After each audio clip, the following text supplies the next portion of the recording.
Do you remember that rush of excitement getting that notification on your phone that you got a new match on a dating app, only to get unmatched or ghosted a few days later, leaving you with the feeling of rejection and unworthiness? But yet you will keep going back to have it happen all over again and again. Have you ever thought of why you keep putting yourself through this mental loop of highs and lows?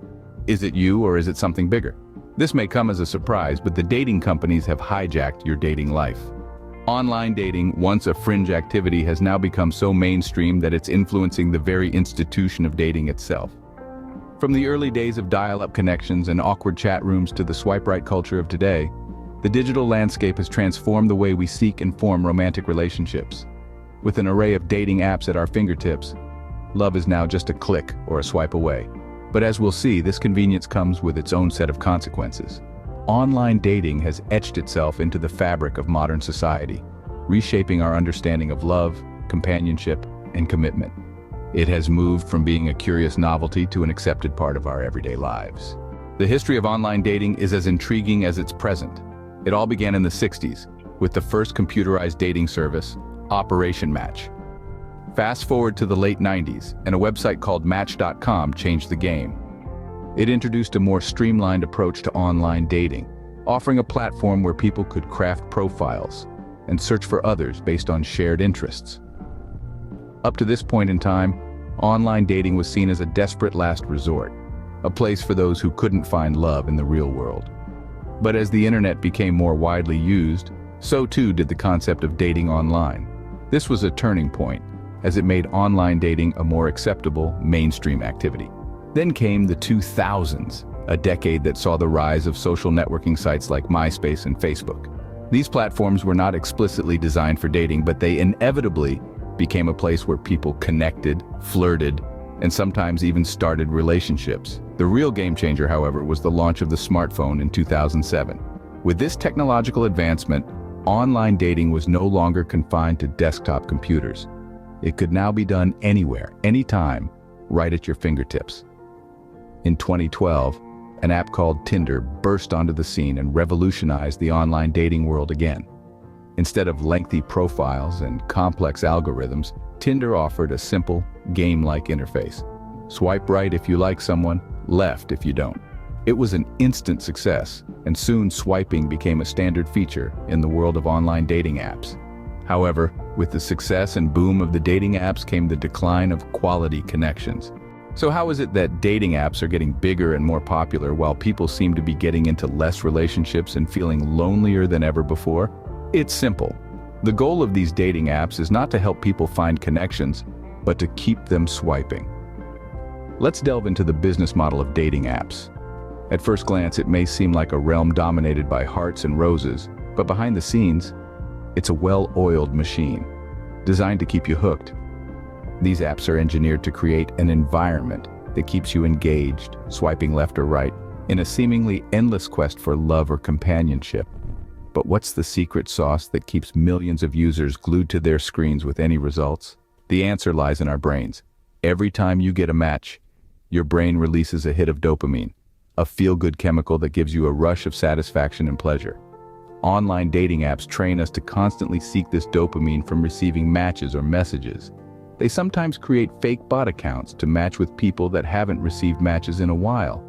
They even go as far as programming these bots to message the person a generic message, just to ghost them right after. They do this to spike a person's dopamine when they deem it low enough that they might be a risk of uninstalling the app. That way, they ensure the person will stay on the app longer. It's a tantalizing cycle. Swipe, match, dopamine hit, and repeat. This cycle keeps you coming back for more, even when you're aware of the potential disappointments that lurk beneath the surface. But what happens when you're not getting enough matches? When the dopamine hits dwindle and the frustration builds up, this is where the business model of these dating apps really shines. You might find yourself considering the premium features these apps offer. Promises of boosting your profile visibility, unlocking more matches, or getting the chance to connect with more desirable users can seem like an irresistible offer. So those who struggle with finding matches, those who are caught up in the pursuit of that dopamine rush, are more likely to shell out their hard-earned money for these premium features. This is the clever and somewhat cynical business model of dating apps. It's a world where love, or the illusion of it, is dangled like a carrot on a stick, always just one swipe away at all times. After all, for every real connection they create, they lose two customers.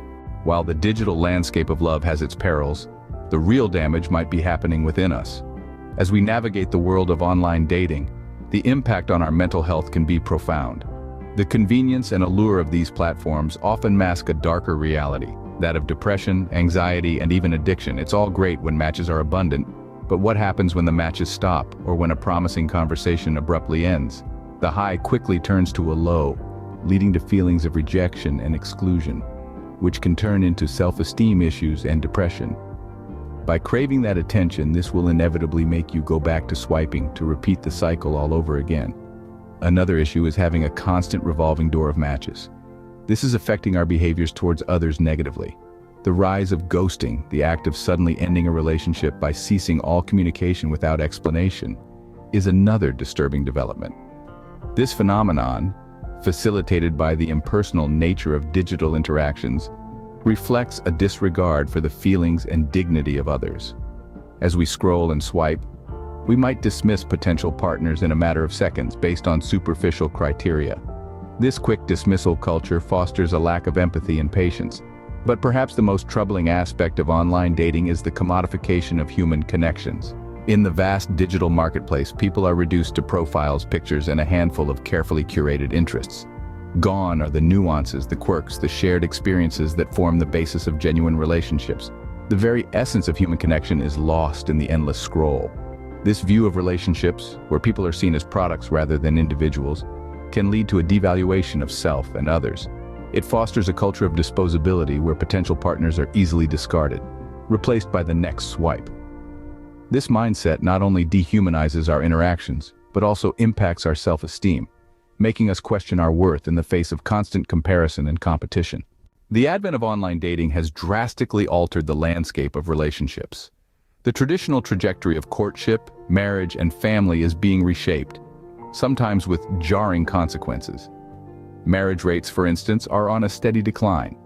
The convenience and variety of online dating platforms have led many to delay settling down, contributing to a drop in marriage rates worldwide. Furthermore, the perceived abundance of potential partners can lead to a paradox of choice, where an excess of options creates indecision and dissatisfaction. Our views on dating have also shifted.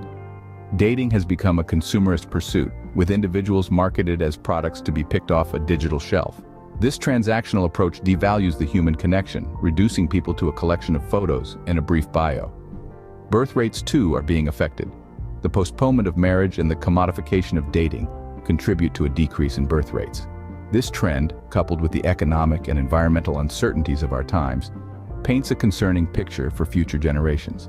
The digital age has brought about convenience and connectivity, but it's crucial to remember the human element in our interactions. As we redefine dating, we might be redefining what it means to be human.